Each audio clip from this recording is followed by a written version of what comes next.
जज साहब अपनी ही माँ को वृद्धाश्रम छोड़ आए। आश्रम में माँ का ध्यान रख सके इसलिए वहां के चौकीदार से दोस्ती कर ली थी और उसे कुछ पैसे भी दे दिए थे। चौकीदार के पूछने पर जज साहब ने चौकीदार को अपने दिल की बात आंखों में आंसुओं के साथ बता दी कि घर में पत्नी है जो माँ के साथ बदतमीजी से पेश आती है और पत्नी के कहने पर दोनों बच्चों ने माँ से बात करनी ही बंद कर दी।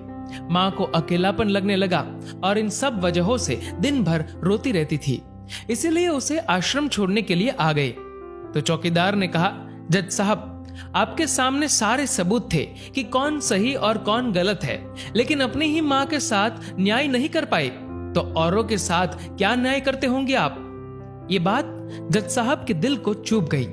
चौकीदार की इतनी सी बात का इतना असर हुआ कि 2 रात नींद नहीं आई, 2 दिन से खाना नहीं खाया और कोर्ट भी नहीं गए। ऐसा लग रहा था जैसे एक चौकीदार ने जज साहब की दुनिया हिला दी हो। तीसरे दिन जज साहब अपने रूम से बाहर आए। पत्नी और बच्चे खाना लेकर इसी इंतजार में खड़े थे कि जज साहब कब खाना खाएंगे। अभी जज साहब ने एक कागज पत्नी को और 2 अलग अलग कागज अपने बच्चों के हाथ में थमा दिए। कागज की एक लाइन पढ़ी तो पत्नी के हाथों में से थाली गिर गई। उस पर लिखा था कि मैं तुम्हें तलाक दे रहा हूं, और बच्चों से कहा, आज से मेरी सारी प्रॉपर्टी आप दोनों की, मुझे कुछ नहीं चाहिए। बच्चों ने उन्हें जबरदस्ती कुर्सी पर बिठाया। हाथ जोड़कर पैरों में गिरकर इन सब का कारण पूछा तो आंखों में आंसुओं के सैलाब के साथ जज साहब बोले कि मैं मेरी 65 वर्ष की माँ को आश्रम छोड़ के आया हूँ, अनजान लोगों के भरोसे छोड़ के आया हूँ, और आप सब कारण पूछ रहे हैं। हम लोगों को शर्म आनी चाहिए। रोज मेरे कोर्ट से आने के बाद माँ रोती थी कि बेटा प्लीज मुझे वृद्धाश्रम में शिफ्ट कर दो। आप में से किसी ने भी माँ से सीधे मुंह बात नहीं की और ये भी भूल गए कि जिस जज को आज पूरा शहर सलाम करता है, उसी जज को बनाने में उस माँ का कितना बड़ा रोल है।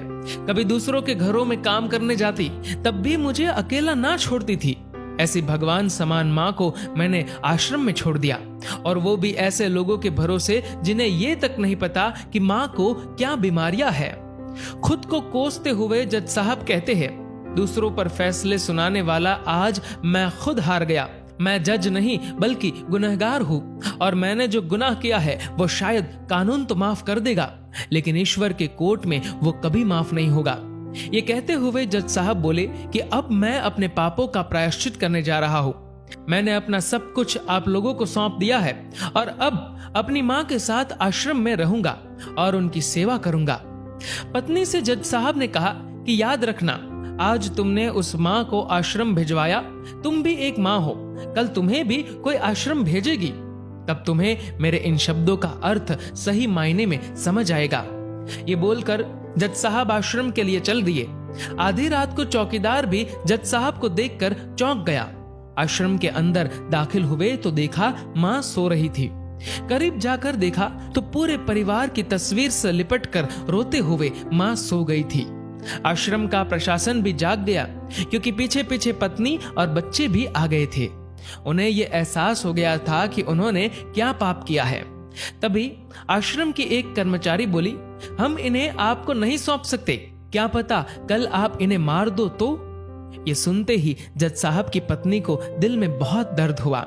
वो बोल उठी कि मैडम जी, शायद हमारे हाथों बहुत बड़ा पाप हुआ है, मानते हैं, लेकिन अब हम इन्हें मारने नहीं, इन्हें एक नया जीवन देने आए हैं। आश्रम के सभी बुजुर्गों की आंखों में आंसू थे। सब के सब रो पड़े। खुशी के आंसुओं के साथ माँ को घर ले आए। लेकिन वही आश्रम में अनेक आंखें ऐसी थी जो किसी ना किसी का इंतजार कर रही थी। माँ, तेरा कर्ज मुझसे अदा क्या होगा, तू अगर नाराज है तो खुश मुझसे खुदा क्या होगा। दोस्तों, इस कहानी को लेकर आपकी क्या राय है, नीचे कमेंट करके जरूर बताएगा। और दोस्तों, अगर आपको ये वीडियो पसंद आए तो इस वीडियो को लाइक करेगा और ज्यादा से ज्यादा लोगों तक शेयर करेगा। और ऐसे ही और भी इंस्पिरेशनल वीडियोस के लिए सब्सक्राइब करें हमारे यूट्यूब चैनल को और फेसबुक पर फॉलो करें हमारे पेज को। धन्यवाद।